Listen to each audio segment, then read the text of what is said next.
And here we are, Ryan, your Dream 100. How do we, as salespeople, find the 100 people we dream about doing business with?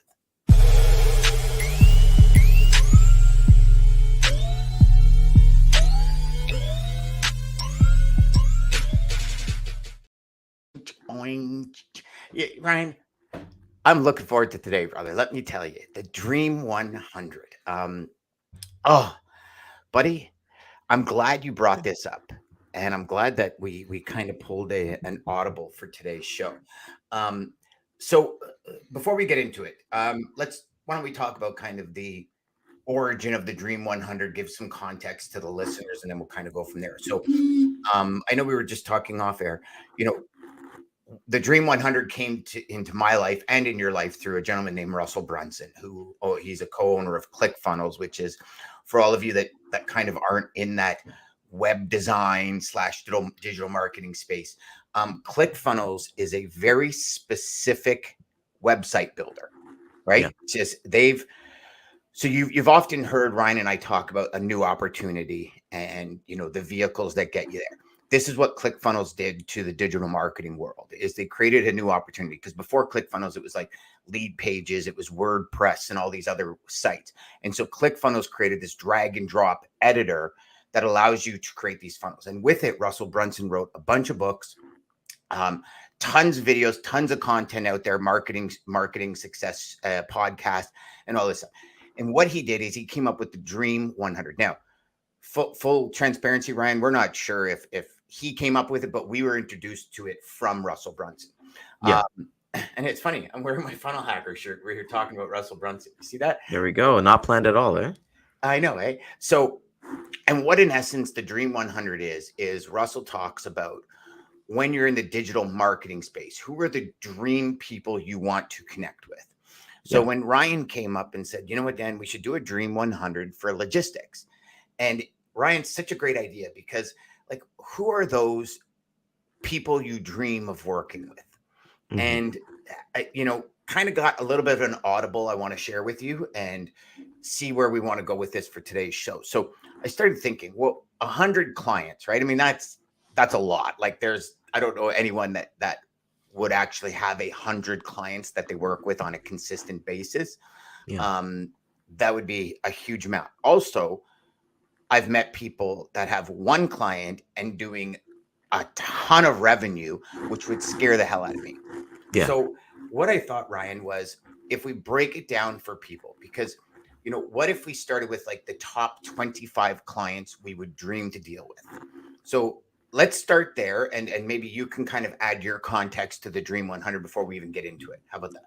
Yeah, 100%. So I know through Russell Brunson, but I didn't hear it from his mouth or read it from him specifically. I was watching a podcast, and I think the channel is How to Grow Your Podcast. For everybody who doesn't know, I have the Logistics Monk Show. And I was looking at, the ways to like market and kind of grow it. And that's where they mentioned it in that like YouTube video, talking about, pick 100 people that you'd want to have on your podcast. So I did that, and I'd actually finished that up yesterday. And then after I finished that, I was like, okay, well, let me get 100. Well, first and foremost, another context. I'm Hindu. Everybody knows this. 108, that number means so much to us. It's like the number. So I did 108. So I added 8 more. So I did my Dream 108 podcast guests. And then I did Dream 108 logistics customers. The way that I looked at this, Dan, like you were right about the 20, but the way that I looked at this was like, let me put my prospecting list here. I'm only looking for anybody who's watching out there. I'm only looking to close maybe like 6 to 12 of these. And I actually have existing customers on my Dream 100 logistics customers as well, in terms of what I want to work with and things like that. So I looked at that and I was like, okay, what scares me the most? Like even with the podcast guests, my first one, obviously everybody who knows me, Alex Ramosi, so I'm like, I'm going to get to these levels and it kind of gives me a little bit motivation for that.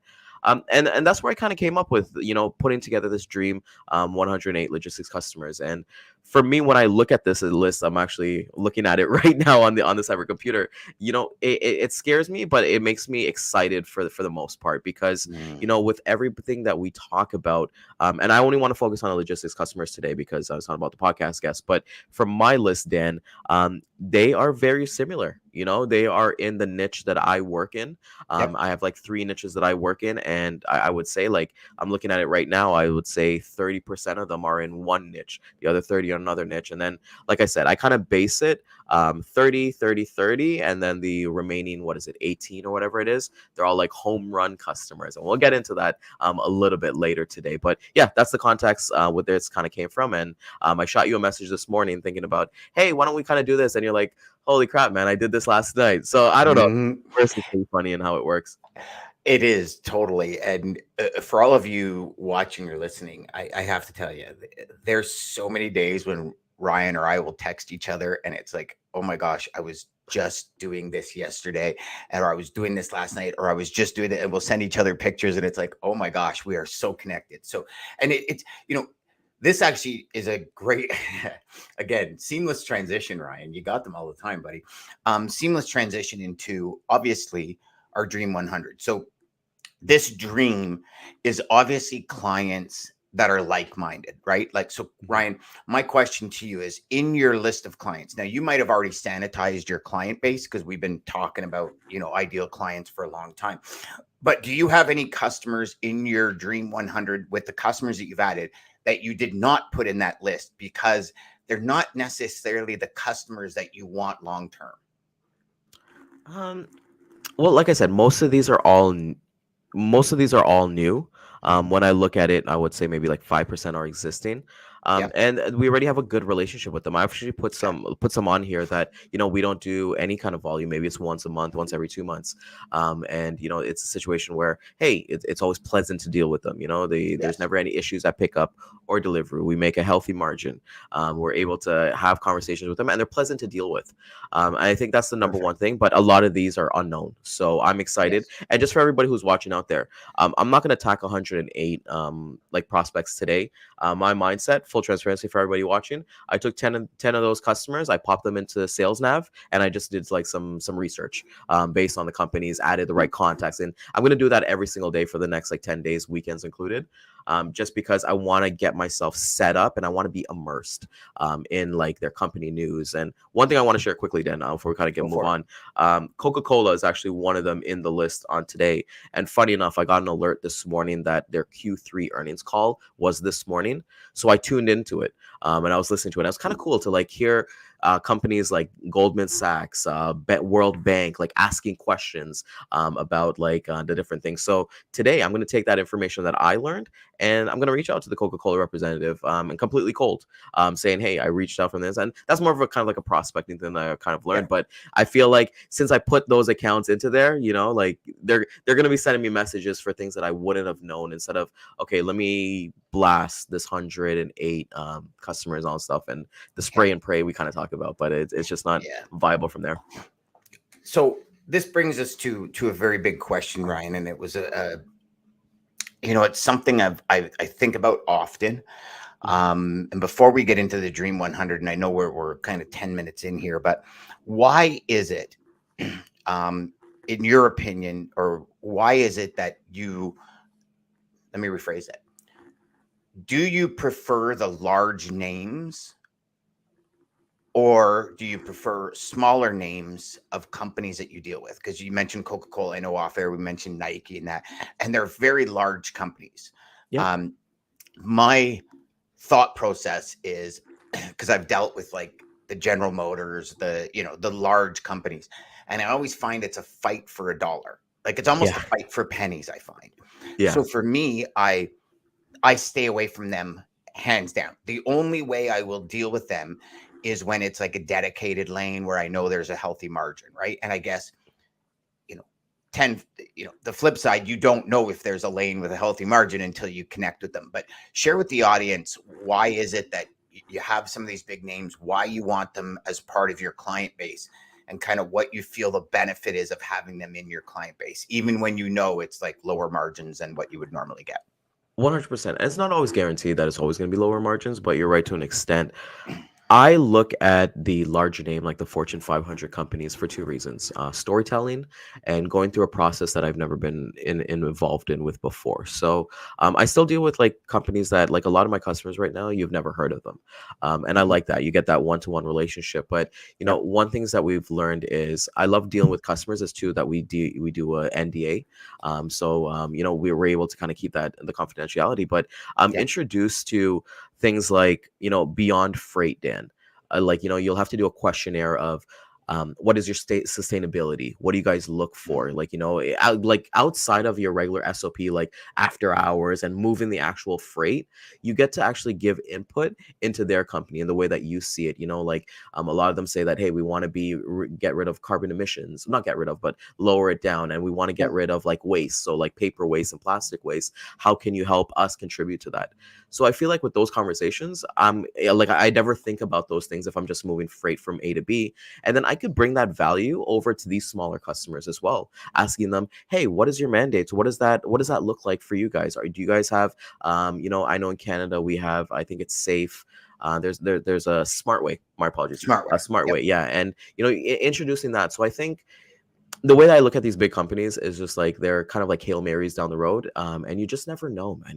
This industry is so small. And I Yeah. look at it, I think I said storytelling as well. I want to be able to tell great stories. Everybody who knows me, I do this podcast, I do Toastmasters. I want to be able to tell better stories. So what's better than a story than, like, hey, that time that I closed this Fortune 500 company, and going through that Mm. process and going through them. And, what I've noticed too, I don't, correct me if I'm wrong here in the audience, but a lot of these Fortune 500 companies too, they do have quite a bit of turnover as well. So knowing Yeah. that I have this one customer here, they're possibly going to go to another company, and I know if I do a good job, I'm going to have another company to get set up with and have a Mhm. conversation with of what I can help.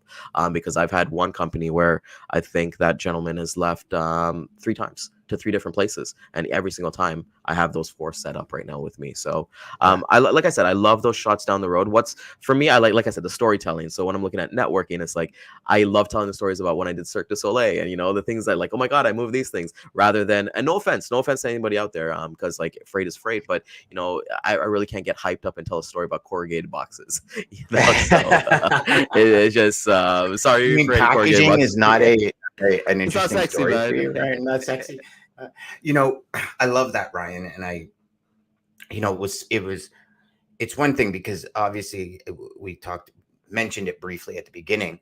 I've known reps that have massive names. I've known reps that have made millions off no name companies that like literally nobody knows to call. I remember custom building products back in the day. I wanted to get into Home Depot. And to go direct to Home Depot was like Canada Cartage had this place locked up, right? And it was one of these things where for months I tried. And then I figured, okay, how do I reverse the thought process of getting in? Yeah. So I'm like, well, I should probably deliver freight to Home Depot.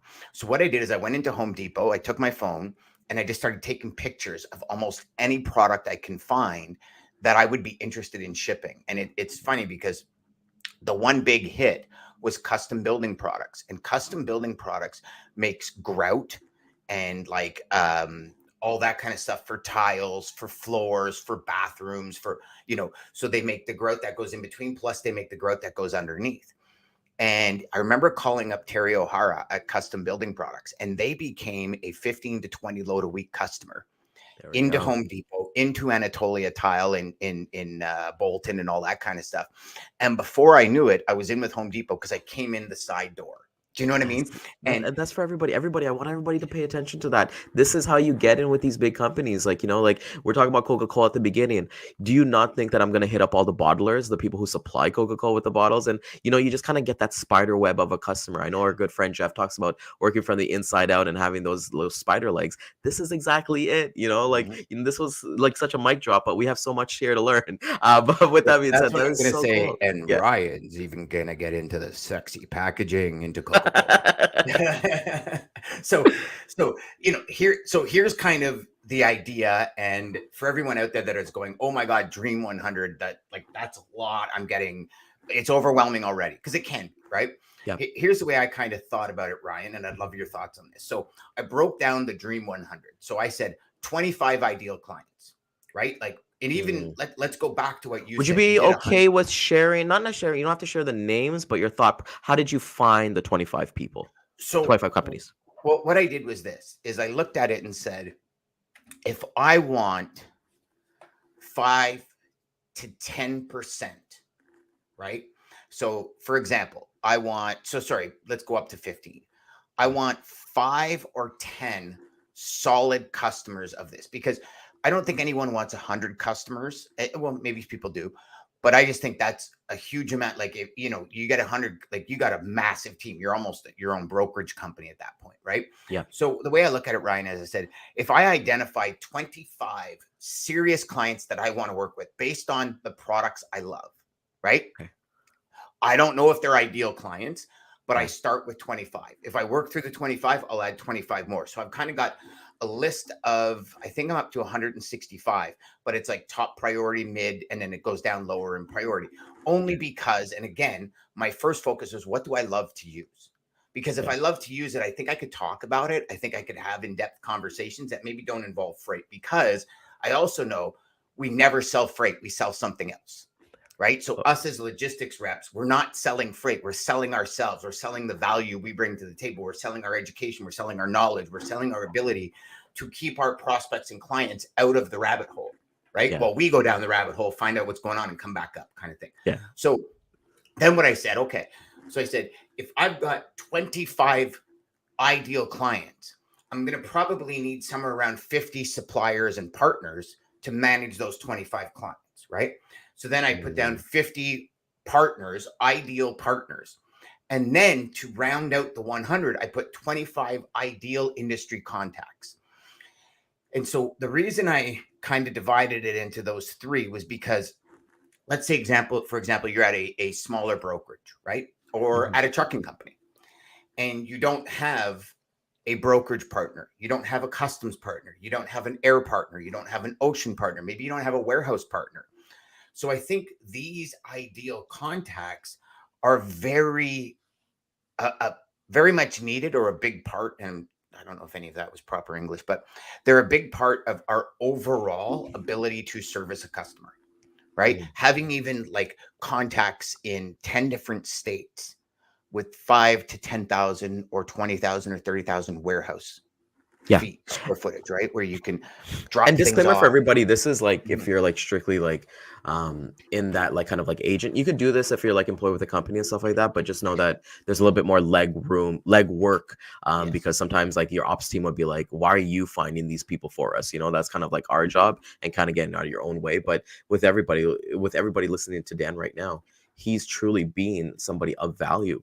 You know, someone who's a connector. I'm going to call you a connector, Dan, because you know you for me, I took the way of like going with the customers that I want to work with and knowing that like early like 6 to 12 that I'll be working with eventually. But you took it a step further, and this is high performance. This is what Sales Chatter is meant for, you know, to share those collaboration ideas. So kudos to that. I want to touch base on. So you talked about the 25, but you said 50 suppliers. Can you talk to Mhm. the audience about what that supplier like? Is this like from my idea, is it like company like you trucking companies or warehouse international, and why would 50 be more than the actual 25 customers that you want to work with? Great question. So, um, the 50 partners are all carriers, and industry contacts are like warehouses, customs brokers, that kind of stuff.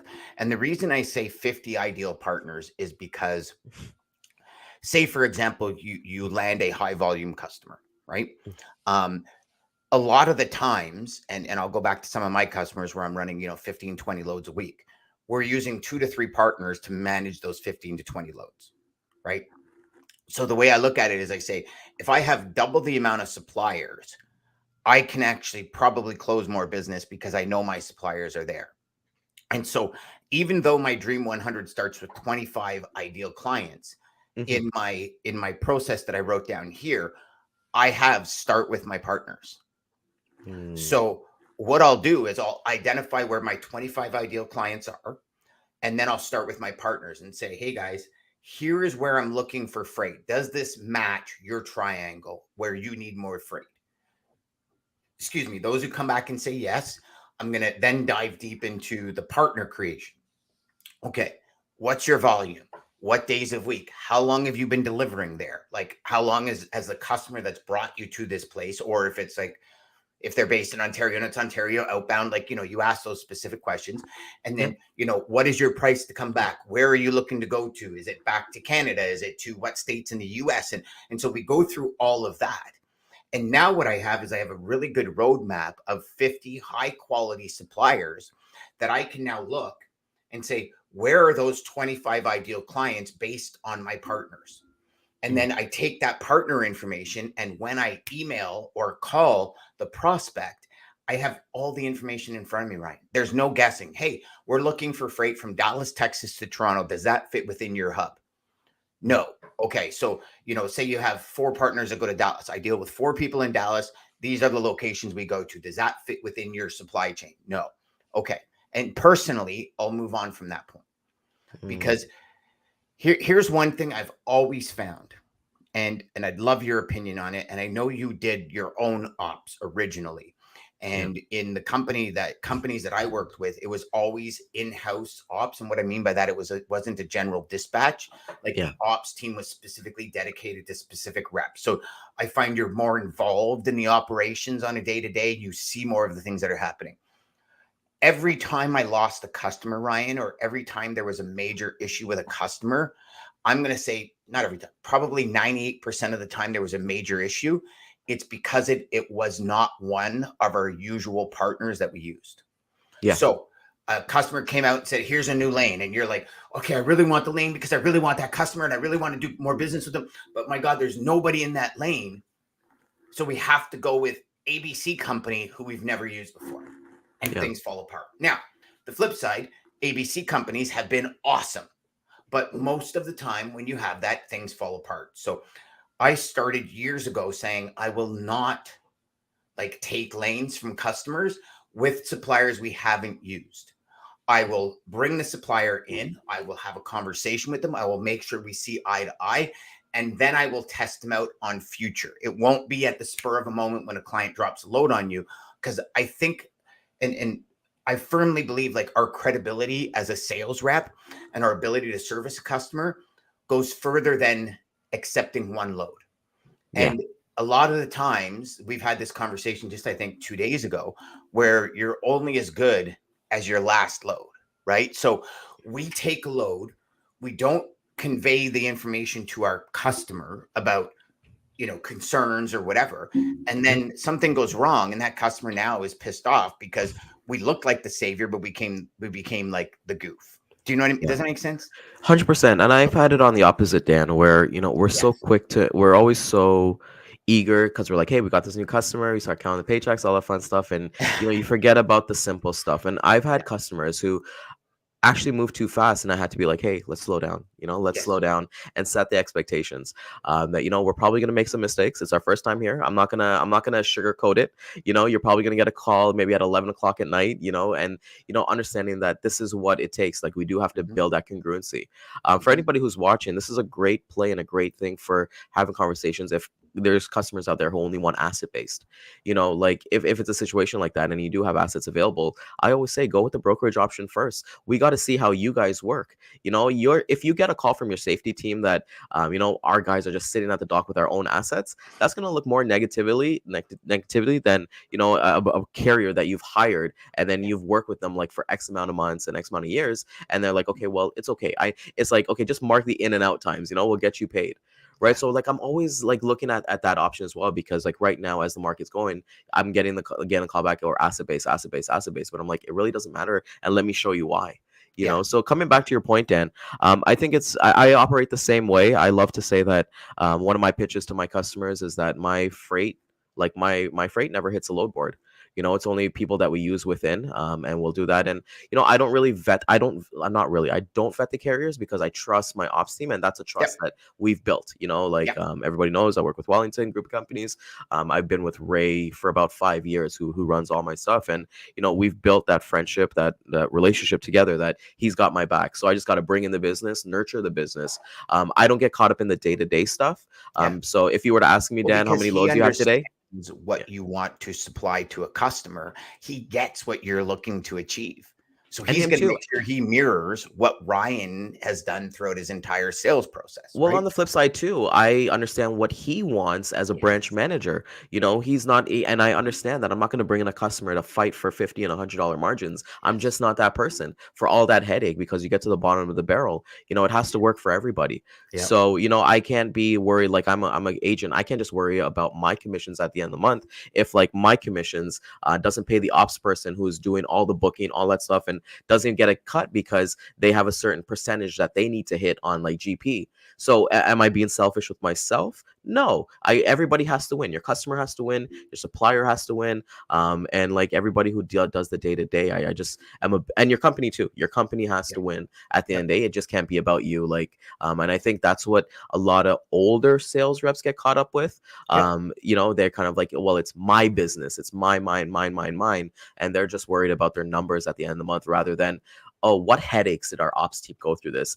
Did Yep. you know that your ops guy had to be up at 2 o'clock in the morning, like dealing with this load while he has a newborn or she has a newborn? It's just you Yep. got to understand it takes so much to go. And I know I'm off topic here, but No, you're not, Ryan. yeah. You're not, because so this is where things like the Dream 100 get completely screwed up, because it's all me, me, me, me, me, right? And I'll tell you, full transparency, when I first started in the industry, it was all about my commission check.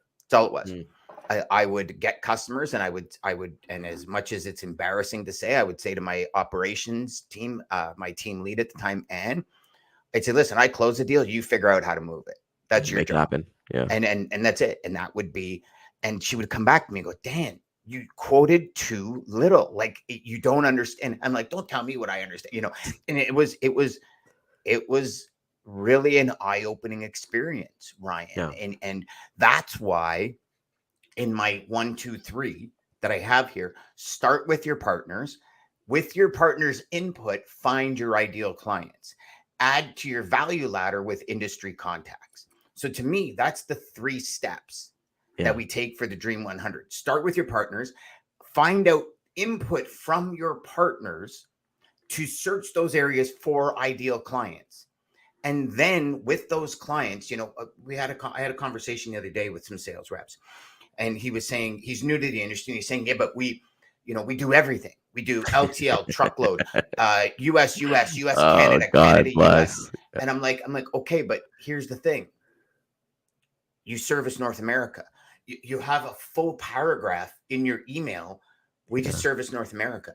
And I Yeah. said, but here's the problem is so does everybody else that you're emailing.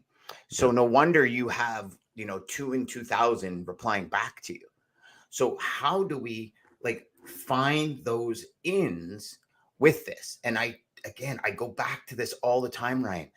I think you start with your partners, especially in today's market. Like, I have partners that do this. We've been doing this for 5 years. Did you experience the ebbs and flows? We want to flatline that for you. We want to flatten that change curve when the industry does this. Mhm. And your Dream 100 is that list. And not only that, Ryan, I'll add one thing to it, because I don't know if you noticed this, but when you created your Dream 100, as much as it scared you, did it not thrill you to say, like, tomorrow I got this new focus? Now, not that you aren't selling, right? Yeah. Yeah. Of But I course. got Yeah. this new focus. I got this new direction. And now all of a sudden this morning, like, you're pumping 15 into Navigator, and you're like getting all these, like, I think it creates this brand new energy to say, It is. this is pretty cool. Like, let's go after this more. Yeah, 100%. And I mentioned this yesterday on our show that I was listening to Ed Milet's podcast, and he's like, wherever you are at today, the habits that you have today, look at 90 days prior. So, like from Yes. today and 90 days from now, I'm going to be looking at, okay, what did I do with these Dream 108 like logistics prospects Yeah. in terms of, what did I close and not even about closing, but what conversations did I genuinely start?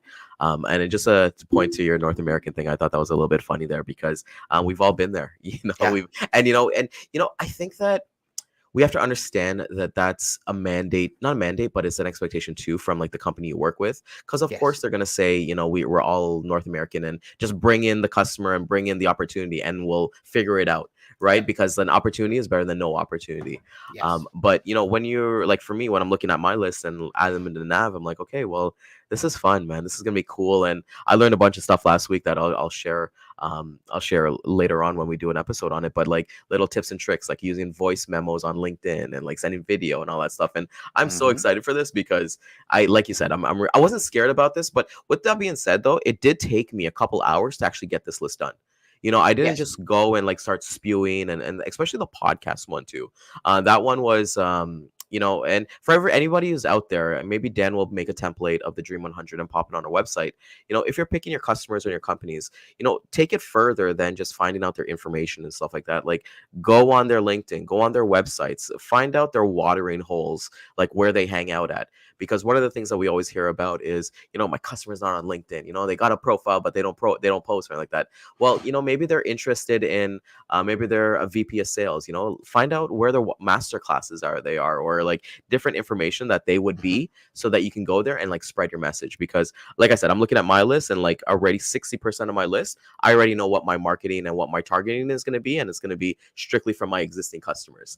So I'm Yep. going to go in Lavender, pop in an email, and I already know, and I'm excited for it. So yeah, to answer your question, Dan, I'm excited. I'm not scared. I know what I bring to the table, and I'm excited for the next 90 days. So I'm going to test this out for the next 90 days. I'm not sure about you or anybody else out there, No, but let's this do it. is Then you my know what we mandate. can do is in 90 days we can come back and say, here's the results. Yeah. This is where we started. These are the results. So everybody put it in their calendar. 90 days from now, we'll release the results. Ryan and I have what we've Is that seen, what Christmas we've Day? No, happened. no, not Christmas Day. Uh, January 24th. Yeah. yeah, somewhere around there. January Somewhere. 24th. No, I think it's February. Yeah, 24th. October, November, December. No, so it'd Wait. be October to November, November to December, December, January 24th. Oh, I'm thinking we're in November already. Yeah, Nice. no, I no, love not yet, it. brother. Come on now, we got 6 days. We got 6 days. All right, my friends. Till next time, go out there, create your Dream 100 list. I'm going to see, you know what, Ryan, maybe we'll get something up in the next couple of days on the website for the Dream 100, and then we'll let everybody know you can go there and download it. Until next time, my friends, go out there, make every call educational, and crush your sales.